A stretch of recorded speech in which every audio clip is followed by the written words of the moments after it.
Hello, good morning, जोहार। मैं संजय और आप देख रहे हैं न्यूज झारखंड। समय हो चला है झारखंड की खबरों को जानने का, उनसे अपडेट होने का। तो चलिए जानते हैं आज की झारखंड की 25 मुख्य बड़ी खबरों को। उससे पहले अगर आप न्यूज झारखंड चैनल पर नए हैं तो प्लीज चैनल को सब्सक्राइब करके बेल आइकन प्रेस कर दीजिए, जिससे आप तक झारखंड की हर एक छोटी बड़ी खबर का अपडेट आप तक पहुंचता रहे। तो चलिए शुरुआत करते हैं आज की पहली और महत्वपूर्ण बड़ी खबर से। घाटशिला विधानसभा उपचुनाव की घोषणा 11 नवंबर को वोटिंग, 14 नवंबर को आएगा परिणाम। पूर्व शिक्षा मंत्री के निधन के बाद खाली हुई है सीट। इलेक्शन कमीशन ने घाटशिला विधानसभा उपचुनाव की तारीख का सोमवार को ऐलान कर दिया है। पूर्व शिक्षा मंत्री रामदास सोरेन के निधन के बाद खाली हुई घाटशिला विधानसभा सीट पर 11 नवंबर को मतदान होगा, वही 14 नवंबर को मतगणना होगी। घोषणा के साथ ही घाटशिला विधानसभा क्षेत्र में आचार संहिता तुरंत प्रभाव से लागू हो गई है। हालांकि शुरुआत में यह चर्चा थी कि आचार संहिता पूरे जिले में लागू होगी या केवल घाटशिला क्षेत्र तक सीमित रहेगी, लेकिन आयोग ने स्पष्ट किया है कि यह केवल संबंधित विधानसभा क्षेत्र में ही प्रभावी रहेगी। जिला प्रशासन ने चुनाव की तैयारियां शुरू कर दी है। सुरक्षा व्यवस्था से लेकर मतदान केंद्रों की समीक्षा तक का काम तेजी से चल रहा है। निर्वाचन आयोग ने कहा है कि चुनाव प्रक्रिया निष्पक्ष और पारदर्शी तरीके से संपन्न कराने के लिए सभी आवश्यक कदम उठाए जा रहे हैं। घाटशिला उपचुनाव में भाग लेने के लिए प्रत्याशी नामांकन 13 अक्टूबर से दाखिल कर सकते हैं। इसके लिए अंतिम तिथि 21 अक्टूबर रखी गई है। स्क्रूटनी 22 अक्टूबर को होगी, वही 24 अक्टूबर तक प्रत्याशी नामांकन वापस ले सकते हैं। इधर घाटशिला उपचुनाव की बात करें तो अभी तक किसी दल ने अपने प्रत्याशी की घोषणा नहीं की है। हालांकि झामुमो के प्रत्याशी के रूप में पूर्व शिक्षा मंत्री रामदास सोरेन के पुत्र सोमेश सोरेन का चुनाव लड़ना तय माना जा रहा है। अब नजर भाजपा पर टिक गई है कि क्या इस बार भाजपा फिर से सहानुभूति की लहर पर लड़े जाने वाले घाटशिला उपचुनाव के पूर्व सीएम चंपई सोरेन के पुत्र बाबूलाल सोरेन को पुनः मैदान में उतारेगी या फिर किसी और को मौका देगी। झारखंड में 3 कफ सिरप पर लगा बैन, नोटिफिकेशन जारी, खिलवाड़ करने वालों पर होगी कार्रवाई। झारखंड सरकार ने जनता के स्वास्थ्य सुरक्षा को सर्वोच्च प्राथमिकता देते हुए 3 कफ सिरप को बैन कर दिया है, जिसमें कोल्ड्रिफ, रेपीफ्रेश व रिलीफ नामक कफ सिरप के उपयोग और बिक्री पर तत्काल प्रभाव से प्रतिबंध लगा दिया है। मध्य प्रदेश और राजस्थान में इन कफ सिरप के सेवन से 14 बच्चों की मौत की गंभीर घटना के बाद स्वास्थ्य मंत्री डॉक्टर इरफान अंसारी ने तत्काल एक्शन लेते हुए इन ब्रांडों पर रोक लगाने का आदेश जारी किया है। राज्य सरकार ने इस संबंध में आधिकारिक नोटिफिकेशन जारी कर दिया है। स्वास्थ्य मंत्री डॉक्टर इरफान अंसारी ने कहा है कि स्वास्थ्य के साथ किसी भी प्रकार का खिलवाड़ बर्दाश्त नहीं किया जाएगा। यह कुर्सी मुझे समझौता करने के लिए नहीं, बल्कि जनता के जीवन की रक्षा करने के लिए मिली है। उन्होंने विभाग को सख्त निर्देश दिया है कि इन प्रतिबंधित सिरपों के नमूने सभी मेडिकल स्टोर्स और फार्मा कंपनियों से तुरंत जब्त किए जाएं और प्रयोगशाला में जांच कराई जाए। यदि किसी उत्पाद में मानक से विचलन पाया गया तो संबंधित कंपनी और आपूर्तिकर्ताओं पर कड़ी कार्रवाई की जाएगी। घाटशिला विधानसभा उपचुनाव 15 अक्टूबर को झामुमो केंद्रीय कमेटी की बैठक, उम्मीदवार की होगी घोषणा।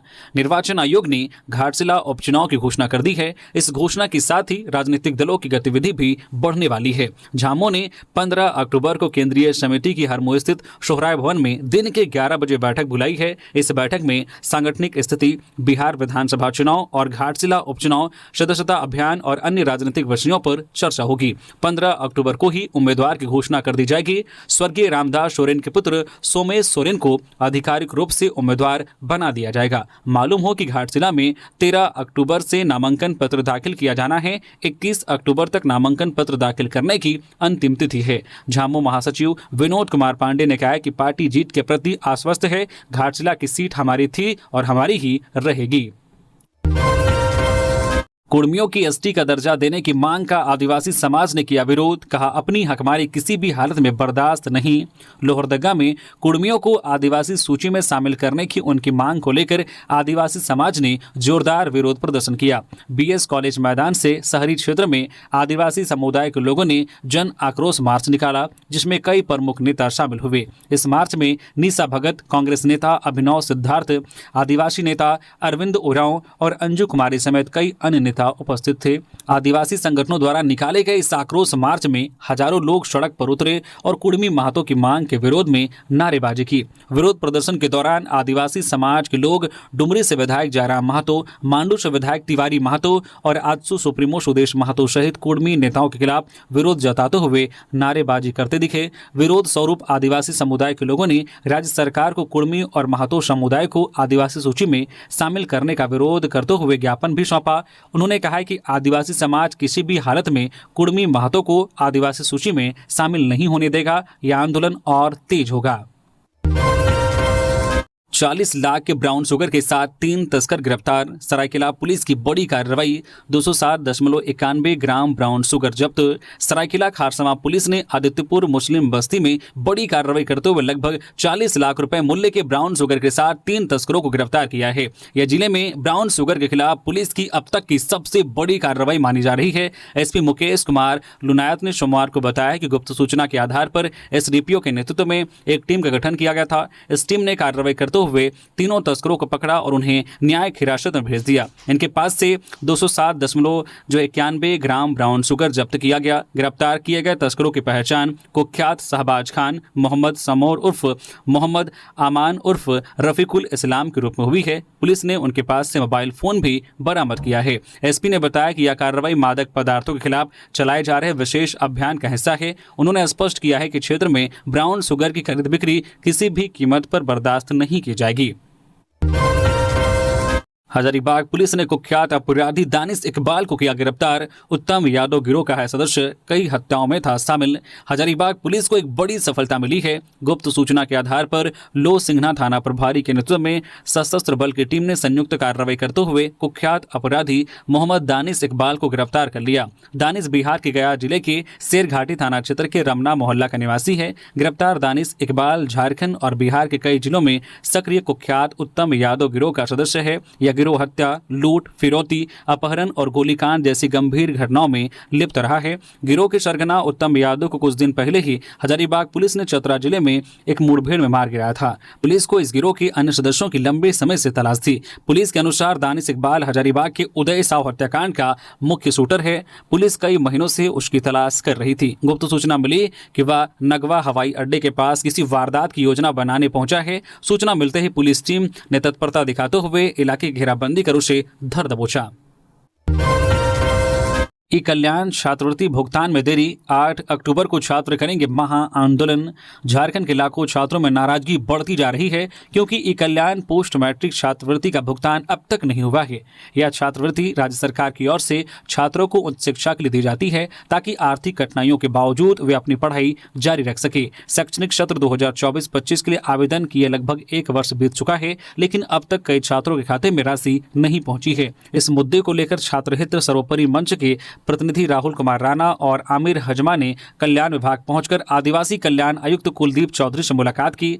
आयुक्त ने बताया कि केंद्र सरकार की ओर से 60% राशि नहीं दी गई है, इसलिए छात्रवृत्ति का भुगतान फिलहाल संभव नहीं है। इसके बाद मंच के सदस्यों ने कल्याण मंत्री चमरालिंडा से भी मुलाकात की। उन्होंने भी यही कारण बताया कि केंद्र की हिस्सेदारी के बिना भुगतान नहीं किया जा सकता। हालांकि छात्रों ने सवाल उठाया कि यदि यही नीति है तो पिछले 3 वर्षों में केंद्र से राशि न आने के बावजूद भुगतान कैसे किया गया था। इस पर मंत्री की ओर से कोई संतोषजनक जवाब नहीं मिला। छात्रों ने चेतावनी दी है कि यदि जल्द भुगतान नहीं हुआ तो वे 8 अक्टूबर को सुबह 10:30 बजे से जो कल्याण कॉम्प्लेक्स मोरहाबादी रांची में विशाल महा आंदोलन करेंगे। सारंडा जंगल में आईडी ब्लास्ट, जंगली हाथी गंभीर रूप से घायल। पश्चिमी सिंहभूम के मनोहरपुर प्रखंड के सारंडा जंगल में नक्सलियों द्वारा लगाए गए आईडी विस्फोट की चपेट में आने से एक जंगली हाथी बुरी तरह से घायल हो गया। ये विस्फोटक इतना जबरदस्त था कि हाथी के आगे के दाहिने पैर की उंगलियां उड़ गई है और घाव से मांस के लोथड़े लटक रहे हैं। घटना के बाद इलाके में वन विभाग और पुलिस दोनों सतर्क हो गए हैं। इस घटना की सूचना मिलते ही वन विभाग की टीम और पशु चिकित्सक मौके पर पहुंचे। घने जंगल और खराब रास्तों के कारण हाथी तक पहुंचने में उन्हें करीब 4 घंटे लग गए। डॉक्टरों ने मौके पर ही हाथी का प्राथमिक इलाज शुरू किया। केले में दवा मिलाकर उसे खिलाया गया, जिसे हाथी ने ग्रहण कर लिया। वन विभाग की टीम लगातार उसकी हालत पर नजर रखे हुए हैं। लातेहार में वन पट्टा की मांग हुई तेज। अनिश्चितकालीन धरने पर बैठे हजारों आदिवासी वन अधिकार अधिनियम के तहत मिलने वाले सामुदायिक और व्यक्तिगत वन पट्टे की मांग को लेकर अब आदिवासी आर पार की लड़ाई लड़ने का मन बना चुके हैं। इसी कड़ी में लातेहार जिले में 2000 से अधिक आदिवासी समुदाय के लोग अनिश्चितकालीन धरने पर बैठे हैं। झारखंड जन अधिकार महासभा के बैनर तले अनिश्चितकालीन धरने पर जिले के लगभग सभी प्रखंडों से 2000 से अधिक आदिवासी बैठे हैं, जिनमें महिला और पुरुष शामिल हैं। अनिश्चितकालीन धरना दे रहे हैं। आदिवासियों का कहना है कि जब तक उनकी मांगों को पूरा नहीं किया जाता तब तक उनका धरना जारी रहेगा। आदिवासी समाज के लोगों का कहना है कि लातेहार जिले में वन अधिकार अधिनियम के तहत लाभुकों को वन पट्टा देने के मामले में प्रशासन और वन विभाग लापरवाही बरत रहा है। उनका आरोप है कि लातेहार में लगभग 3000 से अधिक व्यक्तिगत वन पट्टा और 250 से अधिक सामुदायिक वन पट्टा का आवेदन विभाग के पास पेंडिंग है, जबकि सभी आवेदन ग्राम सभा के माध्यम से भेजे जा चुके हैं। सूर्या हासदा एनकाउंटर और कुड़मी समाज की मांग के खिलाफ सड़क पर उतरे आदिवासी संगठन। सोमवार को देश मांझी परगना, बायसी व सावता सुसार अखाड़ा समेत संताल परगना के अलग अलग जिलों से पहुंचे आदिवासी संगठनों ने जामताड़ा में उग्र प्रदर्शन किया। आदिवासी संगठनों ने सूर्या हासदा एनकाउंटर में सरकार की भूमिका पर कई गंभीर सवाल खड़े किए हैं और पूरे प्रकरण की जांच सीबीआई से करवाने की मांग की। साथ ही कुड़मी समाज की ओर से आदिवासी दर्जा दिए जाने के विरोध में सरकार को सख्त चेतावनी देकर प्रदेश भर में आर्थिक नाकेबंदी की चेतावनी दी। प्रदर्शनकारियों का कहना है कि बीते दिनों कुड़मी समुदाय द्वारा रेल रोको आंदोलन चलाया गया था, जिसमें वे खुद को आदिवासी का दर्जा देने की मांग कर रहे थे। इस विरोधाभासी मांग के खिलाफ आदिवासी समाज संगठित होकर सड़कों पर उतरा है। एसीबी ने डीआरडीए डायरेक्टर अलका कुमारी को किया गिरफ्तार। जमीन माफियाओं से मिली भगत का आरोप। हजारीबाग जिले में एक बड़ा प्रशासनिक घोटाला सामने आया है। एसीबी ने डीआरडीए डायरेक्टर अलका कुमारी को नाटकीय तरीके से उनके कार्यालय से गिरफ्तार किया। जानकारी के अनुसार अलका कुमारी, जो पहले हजारीबाग में अंचल अधिकारी के पद पर कार्यरत थी, जमीन माफियाओं के साथ मिलकर सरकारी जमीनों का दाखिल खारिज करवा रही थी। मामला उजागर होने के बाद प्रशासन ने गंभीर जांच की, जिसमें अलका कुमारी को दोषी पाया गया। जांच रिपोर्ट के आधार पर कोर्ट ने गिरफ्तारी वारंट जारी किया था। इसके बाद एसीबी की टीम ने चतरा पहुंचकर डीआरडीए कार्यालय से उन्हें गिरफ्तार किया और हजारीबाग लेकर आई। इस गिरफ्तारी के बाद प्रशासनिक हलकों में हलचल मच गई है और सरकारी कर्मियों के बीच यह मुद्दा चर्चा का विषय बना हुआ है। कफ सिरप से बच्चों पर असर को लेकर रांची प्रशासन अलर्ट। डीसी ने कहा, बिना डॉक्टर की पर्ची के नहीं होगी बिक्री। कफ सिरप के सेवन से बच्चों के प्रभावित होने की खबरों के बाद रांची जिला प्रशासन सतर्क हो गया है। उपायुक्त मंजूनाथ भजंत्री ने इस संबंध में सिविल सर्जन रांची को आवश्यक दिशा निर्देश जारी किए हैं, ताकि जिले में किसी भी बच्चे के स्वास्थ्य पर प्रतिकूल प्रभाव न पड़े। उपायुक्त मंजूनाथ भजंत्री ने निर्देश दिया है कि बिना डॉक्टर की पर्ची के किसी भी मेडिकल स्टोर में कफ सिरप की बिक्री नहीं की जाएगी। सिविल सर्जन के माध्यम से सभी चिकित्सकों को यह भी निर्देशित किया गया है कि वे केवल उन्हीं आयु वर्ग के बच्चों को कफ सिरप दे जिनमें किसी प्रकार के दुष्प्रभाव की संभावना न हो। जिला प्रशासन ने यह भी स्पष्ट किया है कि दिशा निर्देशों का उल्लंघन करने वाले मेडिकल स्टोर या चिकित्सक के विरुद्ध सख्त कार्रवाई की जाएगी। आईआईटी आईएसएम मना रहा शताब्दी वर्ष। गौतम अडानी होंगे मुख्य अतिथि। 9 दिसंबर को समारोह। धनबाद स्थित आईआईटी आईएसएम धनबाद अपने शताब्दी वर्ष समारोह की तैयारी में जुटा हुआ है। इस मौके पर देश के प्रसिद्ध उद्योगपति और अडानी समूह के संस्थापक अध्यक्ष गौतम अडानी मुख्य अतिथि के रूप में शिरकत करेंगे। समारोह का आयोजन 9 दिसंबर को किया जाएगा। आईआईटी आईएसएम के डिप्टी डायरेक्टर प्रोफेसर धीरज कुमार ने बताया कि ठीक 9 दिसंबर 1926 को ब्रिटिश शासनकाल में तत्कालीन वायसर राय लॉर्ड इरविन ने इस संस्थान का उद्घाटन किया था। संस्थान इस वर्ष अपने 100 साल पूरे कर रहा है। उन्होंने आगे बताया है कि 9 दिसंबर को होने वाले मुख्य और भव्य कार्यक्रम में अडानी समूह के संस्थापक अध्यक्ष गौतम अडानी शामिल होंगे। उनकी सहमति मिल चुकी है, हालांकि उनके पूरे कार्यक्रम का शेड्यूल फाइनल नहीं हुआ है।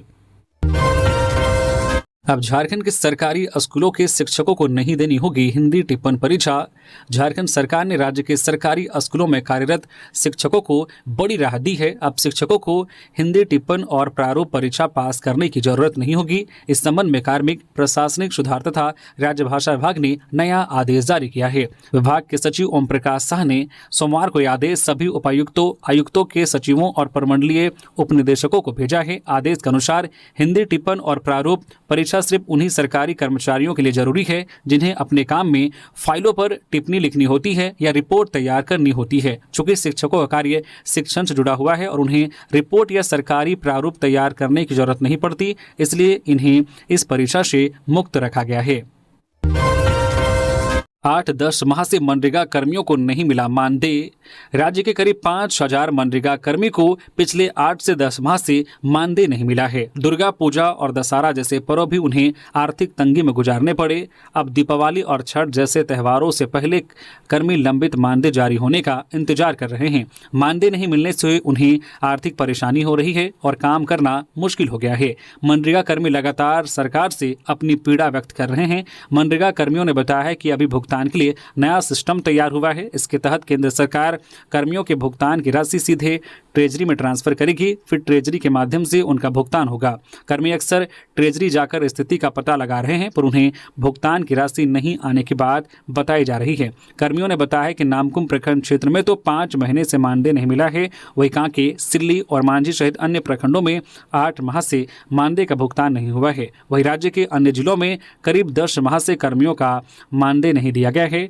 अब इसका असर कामकाज पर भी दिखने लगा है। ऐसे में कर्मियों ने सरकार से जल्द भुगतान की गुहार लगाई है।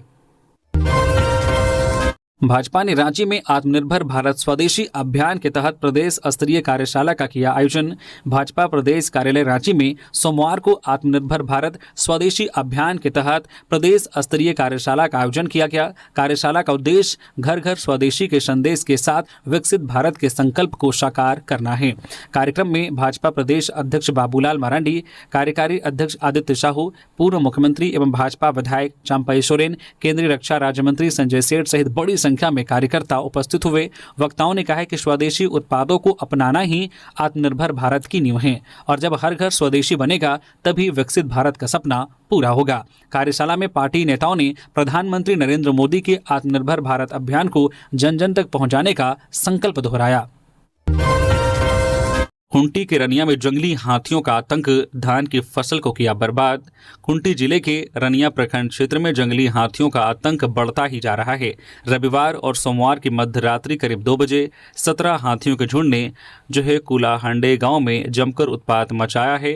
हाथियों ने स्थानीय किसानों राजस्थिर की सुजन कंडुलना, सुलेमान कंडुलना, कोमल तोपनो, एंथोनी कंडुलना, रमेश पाहन और गोरसोद गांव के जो बिंजरा कंडुलना के लगभग 6 एकड़ धान के खेत खाकर और रौंद कर बर्बाद कर दिए। ग्रामीणों का कहना है कि हाथियों का आतंक लगातार बढ़ रहा है। शाम होते ही हाथी खेतों में प्रवेश कर फसलों को नुकसान पहुंचा रहे हैं, जबकि वन विभाग की ओर से रोकथाम के लिए ठोस कदम नहीं उठाए जा रहे हैं। पीड़ित किसानों ने हजारों रुपए का नुकसान उठाया है और वन विभाग से मुआवजे की मांग की है। उन्होंने हाथियों के उत्पात को रोकने के लिए क्षेत्र में सुरक्षा व्यवस्था मजबूत करने की अपील की है।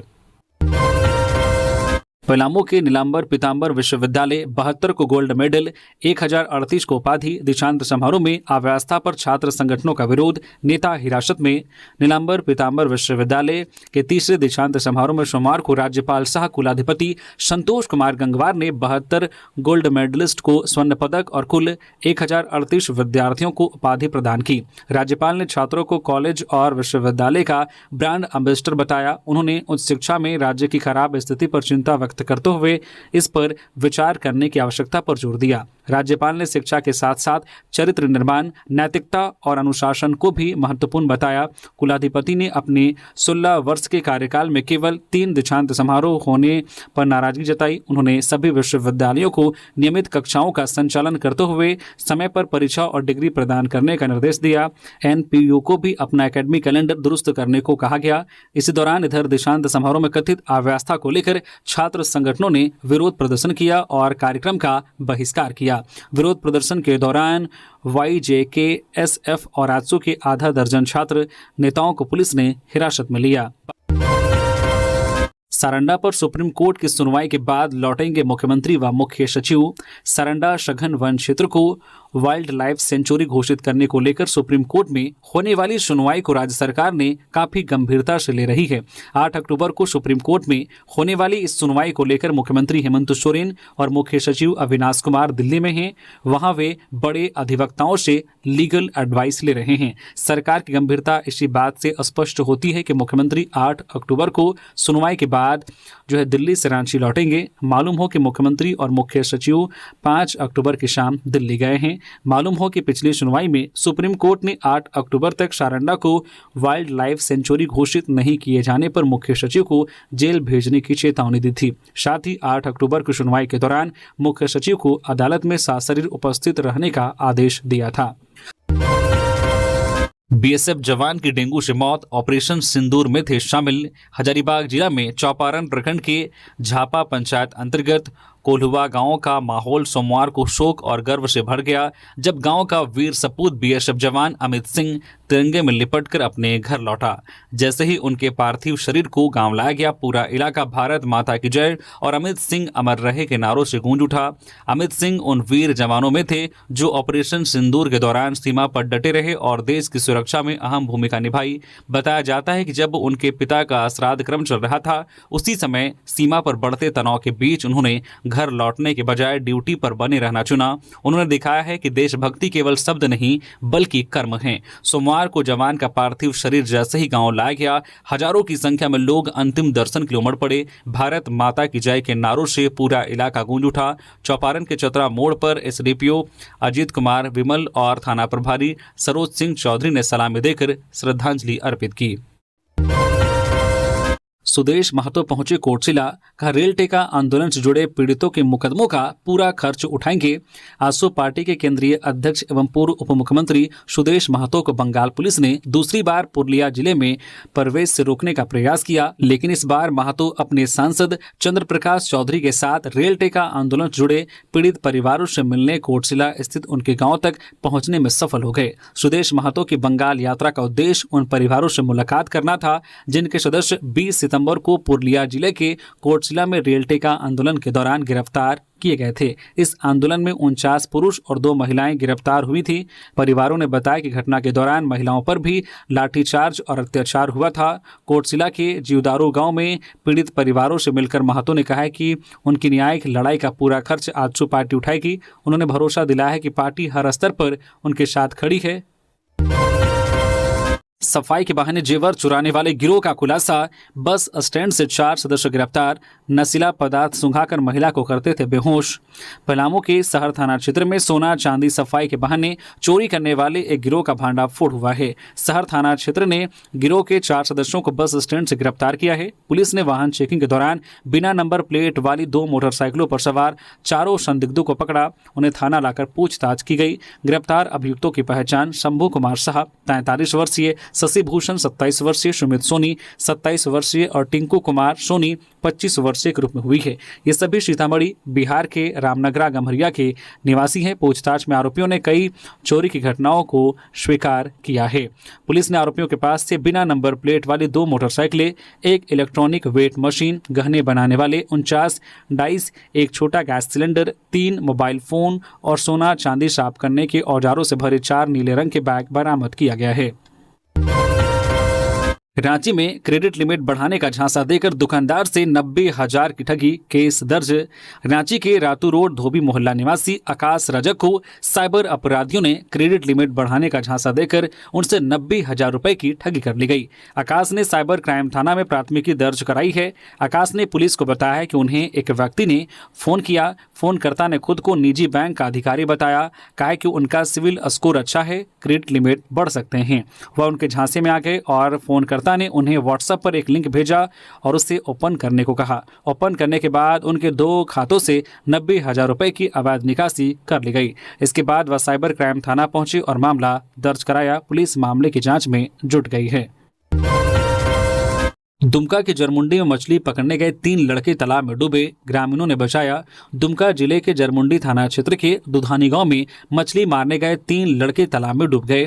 तीनों लड़के दुधानी गांव के हैं। उनका नाम गोपेश कुमार 8 वर्षीय, लोगेश कुमार 7 वर्षीय व मानव कुमार 9 वर्षीय हैं। तीनों भाई हैं। मिली जानकारी के अनुसार मछली पकड़ने के दौरान एक लड़का फिसलकर तालाब में गिर गया और डूबने लगा। उसे डूबता देख उसके दोनों भाई उसे बचाने के लिए तालाब में कूद गए और वे दोनों भी डूबने लगे। यह देख वहां मौजूद कुछ लोगों ने शोर मचाया और शोर सुनकर वहां ग्रामीणों की भीड़ जुट गई।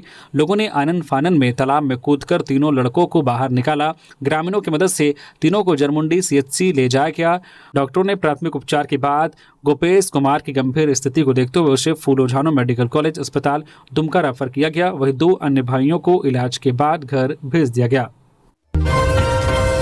झारखंड के लिए गर्व का क्षण, रांची यूनिवर्सिटी के दिवाकर आनंद और दीक्षा कुमारी राष्ट्रपति द्वारा NSS अवार्ड से सम्मानित। राष्ट्रपति द्रौपदी मुर्मू ने रांची के 2 NSS कैडेट को सम्मानित किया है। राष्ट्रीय सेवा योजना NSS रांची विश्वविद्यालय के 2 विद्यार्थियों को राष्ट्रपति द्वारा NSS अवार्ड से सम्मानित किया गया है। दीक्षा कुमारी और दिवाकर आनंद को सामाजिक उत्कृष्ट कार्यों को लेकर यह सम्मान मिला है। राष्ट्रीय सेवा योजना NSS झारखंड विंग राज्य में सामाजिक जागरूकता और राष्ट्र निर्माण की एक सशक्त कड़ी बन चुकी है। झारखंड में वर्तमान में लगभग 58,000 NSS वॉलंटियर सक्रिय हैं, जो राज्य के विभिन्न विश्वविद्यालयों और महाविद्यालयों से जुड़े हुए हैं। देश भर के 33 लाख वॉलंटियरों में झारखंड का प्रदर्शन लगभग टॉप 10 राज्यों में शामिल रहा है। हजारीबाग BSF प्रशिक्षण केंद्र में 347 नव आरक्षकों की दीक्षांत परेड, देश की सुरक्षा में योगदान का लिया प्रण। हजारीबाग की पहचान सीमा सुरक्षा बल BSF प्रशिक्षण केंद्र से पूरे देश में है, जहां विदेशी सुरक्षाकर्मी भी प्रशिक्षण लेने के लिए आते हैं। सोमवार को 347 नव आरक्षकों ने अपना प्रशिक्षण पूरा कर दीक्षांत परेड में हिस्सा लिया और देश की सेवा में योगदान देने की शपथ ली। यह दीक्षांत समारोह हजारीबाग के BSF प्रशिक्षण केंद्र एवं स्कूल के रानी लक्ष्मीबाई परेड ग्राउंड में सोमवार को आयोजित हुआ। समारोह में 347 नव आरक्षकों ने देश की सुरक्षा में अपनी भूमिका निभाने का संकल्प लिया। भव्य पारंपरिक और सांस्कृतिक कार्यक्रमों के बीच BSF के बैंड की धुन ने पूरे माहौल में देशभक्ति का रंग भर दिया। भारत माता की जयकारों के साथ नव आरक्षकों ने तिरंगे झंडे के नीचे शपथ ली और देश की अखंडता और एकता की रक्षा करने का संकल्प लिया। गिरिडीह में महात्मा गांधी के आगमन के 100 वर्ष पूरे होने पर निकाली गई ऐतिहासिक पदयात्रा, हजारों लोगों ने लिया भाग। गांधी जी के आदर्शों पर चलने का लिया संकल्प। राष्ट्रपिता महात्मा गांधी के गिरिडीह आगमन के 100 वर्ष पूरे होने के उपलक्ष्य में सोमवार को खरगडीहा से गिरिडीह तक एक ऐतिहासिक पदयात्रा का आयोजन किया गया। इस पदयात्रा में जिले के उपायुक्त रामनिवास यादव, झारखंड मुक्ति मोर्चा के जिला अध्यक्ष संजय सिंह, झामो के केंद्रीय सदस्य प्रणव वर्मा, जो फॉरवर्ड ब्लॉक के नेता राजेश यादव, समाजसेवी मुकेश यादव सहित हजारों की संख्या में कार्यकर्ता, छात्र, शिक्षक और आम नागरिक शामिल हुए। कार्यक्रम की शुरुआत खरगडीहा से गांधी जी के चित्र पर पुष्प अर्पित कर और राष्ट्रगान गाकर की गई। इसके बाद सभी प्रतिभागियों ने महात्मा गांधी अमर रहे और सत्य और अहिंसा हमारा मार्ग है के नारों के साथ पद यात्रा आरंभ की। यात्रा के दौरान लोगों ने गांधी जी के विचारों और उनके जीवन दर्शन को आत्मसात करने का संकल्प लिया। झारखंड मुक्ति मोर्चा केंद्रीय सदस्य प्रणव वर्मा ने कहा है कि गांधी जी का गिरिडीह आगमन इस जिले के लिए गौरव की बात है। उन्होंने कहा कि गांधी जी ने देश को एकता, सत्य, अहिंसा और स्वच्छता का संदेश दिया था, जिसे हमें अपने जीवन में अपनाना चाहिए। टोरी कोयला साइडिंग में गोलीबारी, नाइट गार्ड को लगी गोली, राहुल दुबे गैंग ने ली जिम्मेदारी, लेबी को लेकर घटना को दिया अंजाम। लातेहार के चंदवा थाना क्षेत्र के टोरी कोयला साइडिंग में रविवार रात गोलीबारी हुई। इस घटना में नाइट गार्ड गोपाल प्रसाद 55 वर्षीय घायल हो गए। राहुल दुबे गैंग ने इस हमले की जिम्मेदारी ली है। संभावना जताई जा रही है कि लेबी के लिए घटना को अंजाम दिया गया है। जानकारी के अनुसार गोपाल प्रसाद अपनी ड्यूटी पर तैनात थे, तभी अज्ञात अपराधियों ने फायरिंग शुरू कर दी। उन्हें गोली लगी, जिससे वे घायल हो गए। अपराधियों ने 2 बम भी फेंका, जो फटा नहीं। प्रत्यक्षदर्शियों के मुताबिक 6 से अधिक राउंड फायरिंग की गई। घटना की सूचना मिलते ही पुलिस मौके पर पहुंची और घायल गोपाल प्रसाद को चंदवा स्वास्थ्य केंद्र ले जाया गया। प्राथमिक उपचार के बाद उन्हें बेहतर इलाज के लिए रिम्स रांची रेफर कर दिया गया। पुलिस ने घटनास्थल से 3 खोखे बरामद किए हैं। चंदवा थाना प्रभारी रणधीर सिंह ने गोलीबारी की पुष्टि की है। पुलिस फिलहाल पूरे इलाके में सघन छापेमारी कर रही है और अपराधियों की गिरफ्तारी के लिए विशेष टीम गठित की गई है। इस बीच राहुल दुबे गैंग ने सोशल मीडिया पर एक पर्चा जारी कर घटना की जिम्मेदारी ली है। घाटशिला उपचुनाव को लेकर सुदेश महतो ने पार्टी नेताओं से की चर्चा, प्रत्याशी उतारने को लेकर ये कहा। घाटशिला विधानसभा उपचुनाव को लेकर आजसू पार्टी के केंद्रीय कार्यालय में अहम बैठक आयोजित की गई, जिसमें आजसू पार्टी सुप्रीमो सुदेश महतो ने घाटशिला उपचुनाव के संबंध में पूर्वी सिंहभूम के नेताओं के साथ चर्चा की। बैठक में सुदेश महतो ने कहा कि आजसू पार्टी घाटशिला विधानसभा उपचुनाव में एनडीए के साथ समन्वय करते हुए आगे बढ़ेगी। साथ ही यह भी कहा गया है कि प्रत्याशी एवं चुनावी रणनीति के संबंध में अंतिम निर्णय एनडीए की बैठक में तय किए जाने के बाद लागू होंगे। बैठक में जमीनी स्तर पर संगठन को मजबूत बनाने का निर्देश दिया गया। केंद्रीय कार्यालय में हुई इस बैठक में पार्टी पदाधिकारियों ने संगठन मजबूती, बूथ स्तर पर सक्रियता और जो क्षेत्रीय नेतृत्व को सशक्त करने पर जोर दिया। पार्टी का मानना है कि क्षेत्रीय मुद्दों का समुचित समाधान और जनता की आशाओं पर खरा जो उतरकर ही अपेक्षित परिणाम हासिल किया जा सकता है। मंत्री चमरा लिंडा ने छात्रवृत्ति योजना की समीक्षा की। केंद्र से फंड न मिलने से करीब 4 लाख छात्र अब भी वंचित। झारखंड की अनुसूचित जाति, जनजाति एवं पिछड़ा वर्ग कल्याण मंत्री चमरा लिंडा ने सोमवार को रांची के मोरहाबादी स्थित कल्याण कॉम्प्लेक्स में छात्रवृत्ति योजना की समीक्षा बैठक की। इस बैठक में कल्याण आयुक्त कुलदीप चौधरी और अन्य अधिकारियों ने हिस्सा लिया। बैठक में बताया गया है कि वित्तीय वर्ष 2022-23 से 2024-25 तक पिछड़ा वर्ग के लिए पोस्ट मैट्रिक छात्रवृत्ति योजना के अंतर्गत 11,34,000 छात्रों को लाभ देने का लक्ष्य रखा गया था। अब तक 7,45,000 विद्यार्थियों के बैंक खातों में 1202 करोड़ 89 लाख रुपए की राशि सफलतापूर्वक ट्रांसफर की जा चुकी है। मंत्री लिंडा ने कहा कि करीब 900 करोड़ की राशि केंद्र सरकार से अब तक नहीं मिली है, जिससे बाकी पात्र छात्रों को छात्रवृत्ति देने में देरी हो रही है। राज्य सरकार ने केंद्र को इस बारे में जानकारी दी है और जल्द राशि उपलब्ध कराने का अनुरोध किया है। उन्होंने कहा है कि छात्रवृत्ति सिर्फ आर्थिक मदद नहीं बल्कि सामाजिक न्याय और समान अवसर का प्रतीक है। राज्य सरकार की पूरी कोशिश है कि कोई भी योग्य छात्र छात्रवृत्ति से वंचित ना रहे और उनकी पढ़ाई में कोई बाधा ना आए। सरकार शिक्षा और छात्रों के भविष्य को लेकर पूरी तरह गंभीर है।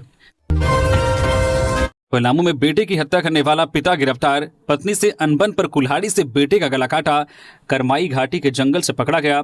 पलामू जिले के पांकी थाना अंतर्गत रतनपुर गांव में रविवार को सूरज कुमार 18 वर्षीय की धारदार हथियार से गला काटकर हत्या कर दी गई। पुलिस ने आरोपी पिता को गिरफ्तार कर लिया है। पुलिस को सूचना मिलने पर अनुमंडल पुलिस पदाधिकारी के नेतृत्व में एक छापामारी दल का गठन किया गया। पुलिस के गाँव पहुंचने पर पता चला कि सूरज की हत्या पिता अमित कुमार ठाकुर ने ही गला काटकर की और घर से फरार हो गया। मृतक के दादा सुदर्शन ठाकुर के बयान के आधार पर पांकी थाने में पिता के खिलाफ मामला दर्ज किया गया। छापामारी दल ने पिता अमित कुमार ठाकुर को रतनपुर टोला के करमाई घाटी के जंगल से गिरफ्तार कर लिया। पलामू टाइगर रिजर्व में बाघ संरक्षण के लिए बाइक रैली। युवाओं ने दिया save tiger, save forest, save future का संदेश। 2 से 8 अक्टूबर तक चलने वाले वन्यजीव सप्ताह के मौके पर पलामू टाइगर रिजर्व में बाघ संरक्षण के लिए एक 2 दिवसीय विशेष बाइक रैली का आयोजन किया गया। Rally for tiger save the strips नाम से हुई इस रैली में झारखंड के विभिन्न जिलों से बाइकर्स क्लबों के सदस्य, स्थानीय युवा, वन्यकर्मी और ग्रामीण समुदाय के लोग बड़ी संख्या में शामिल हुए। रैली की शुरुआत रांची से हुई और बाइकर्स ने पूरे मार्ग में save tiger, save forest, save future के नारे लगाए, जिससे बाघ और जंगल की रक्षा का संदेश दिया गया। रैली का उद्देश्य न केवल बाघ संरक्षण और वन्यजीव सुरक्षा था, बल्कि इको टूरिज्म को बढ़ावा देना और पलामू को फिर से टाइगर कंट्री के रूप में पहचान दिलाना भी था। तो ये थी आज की झारखंड की टॉप बड़ी खबरें। इसी तरह से झारखंड की हर एक छोटी बड़ी खबर देखने के लिए आप हमारे चैनल न्यूज झारखंड चैनल को सब्सक्राइब करके बेल आइकन प्रेस कर दीजिए, जिससे आप तक झारखंड की हर एक छोटी बड़ी खबर का अपडेट आप तक पहुंचता रहे। तो अभी के लिए बस इतना ही, हमें दीजिए इजाजत, फिर मिलते हैं किसी और खबरों के साथ। धन्यवाद।